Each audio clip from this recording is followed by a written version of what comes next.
Theorem 1.3. Let P a prime number. If P divides A square, then P divides A. फिर ये देखते ही सबके दिमाग में आएगा कि ये चाइना का कोई वायरस तो नहीं जिसको डिकोड करना बहुत मुश्किल है, बट ऐसा नहीं है। देखो 144 का एलसीएम लेते हो तो ये एलसीएम समझ में आ रहा है कि 2 into 2 into 2 into 2 into 3 into 3, ये ना। अच्छा 144 को लिख सकते हो 12 इंटू 12 लिखा जा सकता है, तो इसका फैक्टर 2 इंटू 1 12 का फैक्टर हुआ 2 इंटू 2 इंटू 3, इसका भी वही सेम। तो क्या है 2 इज अ फैक्टर ऑफ 144।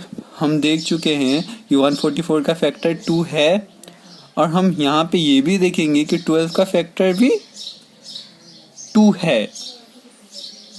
ठीक है, 2 is the factor of 144, that is 12 to the power 2, and also 2 is a factor of 12। ये समझ में आ रहा है बात एकदम सा।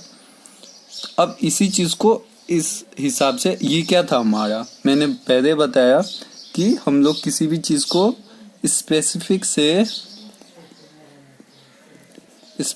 से जनरल फॉर्म में लेके जाएंगे।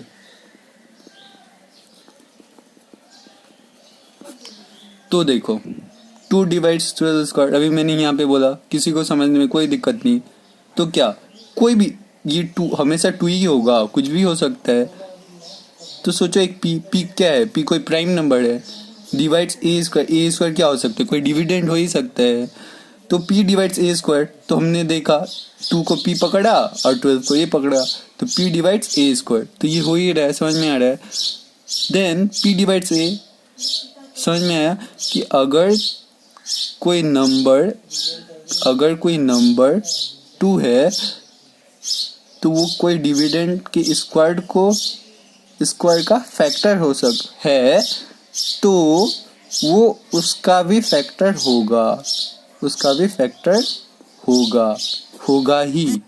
ठीक है, तो थ्योरम 1.3 में इतना ही बोला हुआ है। एक बार थ्योरम को अच्छे से देखो, कुछ प्रॉब्लम हो तो मुझे टेक्स्ट करना। आगे पॉइंट 2 भी नोटेड। तो इस दोनों एक्सरसाइज में जो मेन पॉइंट्स है वो क्या है वो देखो। Factor of a composite number और प्रोडक्ट ऑफ प्राइम नंबर। इसका मतलब कॉम्पोजिट नंबर का अगर फैक्टर निकालोगे तो वो क्या होता है, हमेशा ही प्रोडक्ट ऑफ प्राइम नंबर होता है। ठीक है, उसके आगे product of a prime number unique irrespective of order.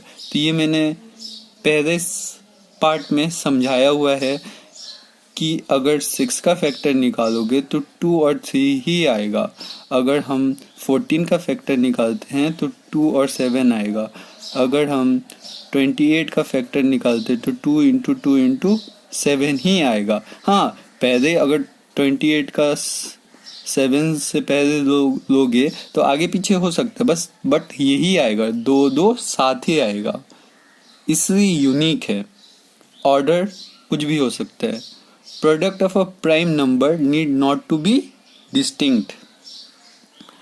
Product of a prime number need not to be distinct, इसका मतलब क्या है, डिस्टिंक्ट मतलब एकदम अलग अलग। जैसे 6 में देखो 2 और 3 दो ही फैक्टर है। 6 जो है हमारा, उसका फैक्टर आया, प्राइम फैक्टर आया 2 और 3, तो ये दोनों डिस्टिंक्ट है, मतलब 2 और 3 तो दोनों अलग अलग चीज है ना। बट 28 का फैक्टर देखो तो क्या सभी डिस्टिंक्ट है, एक फैक्टर 7 एक फैक्टर 2 है, ये दोनों डिस्टिंक्ट है, बट ये दोनों आपस में डिस्टिंक्ट है, सेम तो है।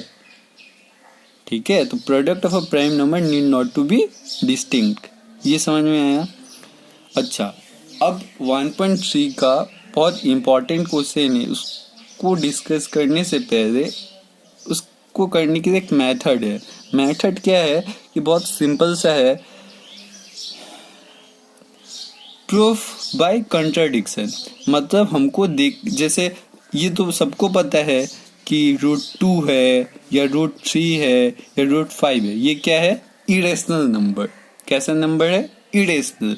तो हम लोग क्लास 9 में पढ़ चुके हैं कि any number which can be taken in p/q form where p/q are integer and q not equal to 0, मतलब जो डिनोमिनेटर है वो 0 नहीं होना चाहिए और जो हमारा p और q है वो इंटीजर होना चाहिए, तो ये क्या होगा, इरेशनल होगा।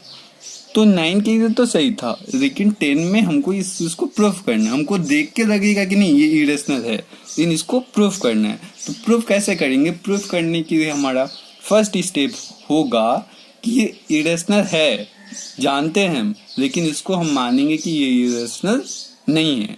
लेट इट बी रेशनल, ठीक है। फिर अब इरेशनल नंबर का जो रेशनल नंबर का प्रॉपर्टीज है उसका यूज करने के बाद हम खुद ब खुद देखेंगे, नंबर्स का प्रॉपर्टीज का यूज करने के बाद खुद ब खुद ये कॉन्ट्राडिक्ट हो जाएगा कि हमने जो एज्यूम किया कि ये इरेशनल है वो क्या है, गलत। देखो जो लिखा हुआ है, it is also called indirect method. इसको क्या बोलते हैं? इनडायरेक्ट मेथड भी बोलते हैं। क्यों?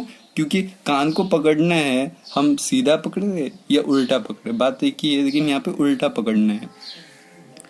It is form of a proof that establish the truth, the validity of proposition by showing that assuming, जो हम लोग एज्यूम किए हैं, the proposition to be false, जो हमने एज्यूम किया है उसको गलत दिखा के ही हमको प्रूफ करना है, लीड टू अ कॉन्ट्राडिक्शन, ठीक है। आगे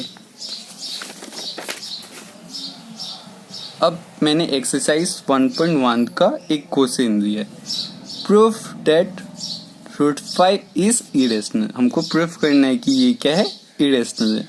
तो मैंने पहले ही बोला है कि हम कौन सा मेथड यूज करेंगे, इनडायरेक्ट, मतलब प्रूफ बाय कॉन्ट्राडिक्शन, मतलब पहले गलत चीज को मान लेंगे, फिर बेसिक प्रॉपर्टीज यूज करना है, उससे पता चल जाएगा कि हमारा जो है वो हमने जो एज्यूम किया था वो क्या था, गलत था। दैट मीन्स ये रेशनल नहीं है, ये क्या है, irrational. Let root under 5 is a rational number, ठीक है। हमको देख के लगता है कि रेशनल, लेकिन इसको प्रूफ करने से मान लिया। तो रेशनल है तो क्या होगा, ए बाई बी मतलब p by q form, where a b are integer और बी नॉट इक्वल टू 0, ये होना चाहिए। इतना तो कोई भी लिख सकता है, कोई भी। Assume that a b are को प्राइम, तो मैंने को प्राइम पहले ही समझाया हुआ है कि को प्राइम क्या होता है, coprime having no factor other than 1। कोई भी नंबर दे सकते हो दुनिया का, लेकिन वो पेयर जो भी होगा उनका 1 के अलावा कोई भी फैक्टर कॉमन नहीं होना चाहिए। अच्छा, तो इसको हम लोग क्या लिख सकते हैं, ए इक्वल टू बी, ये जो आपस में क्रॉस मल्टीप्लाई होगा तो ए इक्वल टू रूट अंडर 5 भी होगा, कोई दिक्कत नहीं। अब मैंने क्या किया, बोथ साइड स्क्वायरिंग किया। स्क्वायरिंग करने से क्या हो जाएगा, a square equal to 5b square. तो अब देखो इसको ध्यान से, a square equal to 5b square, इसको लिख सकते हैं 5 इंटू बी इंटू बी, ठीक है। तो इसका मतलब क्या है, ए स्क्वायर का ये क्या है, प्राइम फैक्टर हो गया, ध्यान से समझो, प्राइम फैक्टर हो गया मतलब क्या है, 5, therefore A square is divisible है 5, इससे, क्योंकि प्राइम फैक्टर तो डिविजिबल है, ऑब्वियस है। लेकिन देखो हम लोग थ्योरम पढ़ चुके हैं 1.3, देखो 1.3, let p be a prime number if p divides a square then p divides a, मतलब यहाँ पे 5 ए स्क्वायर को डिवाइड करेगा तो वो तो 5 ए को भी डिवाइड करेगा, therefore A square is divisible by 5 and it can be said that A is divisible by 5। तो हमने क्या किया, ए का एक फैक्टर खोजा, क्या खोजा, 5, ठीक है। तो हमारा क्या ध्यान होना चाहिए कि 1 के अलावा कोई फैक्टर दिखा देना है, दोनों का कॉमन। तो 1 का 5 दिखा है तो b का भी 5 दिखाना पड़ेगा, तो 1 के अलावा दिख जाएगा ना 5, तो हम अपने प्रूफ तक पहुंच सकते हैं। तो इसके लिए क्या किया हमने, लेट किया।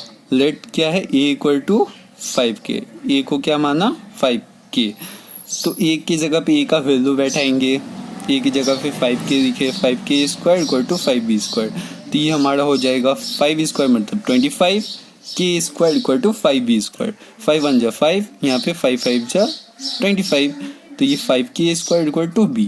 तो अब देखो इसको क्या लिख सकते हैं, 5 into k equal to b square. तो बी स्क्वायर का प्राइम फैक्टर क्या क्या आया, 5 into k, that means 5 divides b square. This means b square is divisible by 5। तो बी स्क्वायर 5 से डिविजिबल है, तो थ्योरम के अकॉर्डिंग हेंस ये बी है, hence b is divisible by 5। तो हमने क्या ए को दिखाया था कि 5 से डिविजिबल है और बी को भी दिखाया 5 से डिविजिबल है, तो हमने को प्राइम माना था ना इसको। लेकिन को प्राइम के लिए क्या होना चाहिए, एक ही 1 के अलावा कोई कॉमन फैक्टर नहीं होना चाहिए। लेकिन हम लोगों ने यहाँ पे दिखा दिया कि 1 के अलावा 5 भी कॉमन फैक्टर है। This implies that a and b have 5 as a common factor. This is a contradiction, ये क्या है हमारा कॉन्ट्राडिक्शन है to the fact that a b are को prime, hence root 5 is a irrational number. ठीक है, तो ये क्वेश्चन बोर्ड्स एग्जाम के लिए या किसी भी एग्जाम के लिए बहुत ज़्यादा इम्पोर्टेंट है। ये ऐसा क्वेश्चन आता ही है, तो इसमें कुछ भी कोई टफ नहीं है। एक वे है करने का, पहले कोई भी नंबर हो, यहाँ पे कोई भी नंबर हो उसको मान लो, ये पता है कि पी बाई क्यू फॉर्म में होता है, वो लिख लो। नेक्स्ट एज्यूम करो कि ये दोनों क्या है को प्राइम। ये 3 स्टेप हमेशा ही यूज होगा। फिर यहाँ पे दो क्या है, यहाँ पे इसको क्या करना है, क्रॉस मल्टीप्लाई करना है, फिर स्क्वायरिंग करना है। तो ए को दिखा दो पहले कि उसका एक अलग फैक्टर है, और वही सेम फैक्टर को दूसरे के लिए भी प्रूफ करो, तो एक के अलावा एक और फैक्टर मिल जाएगा। इसका मतलब हमने जो एज्यूम किया था कि को प्राइम है वो गलत है।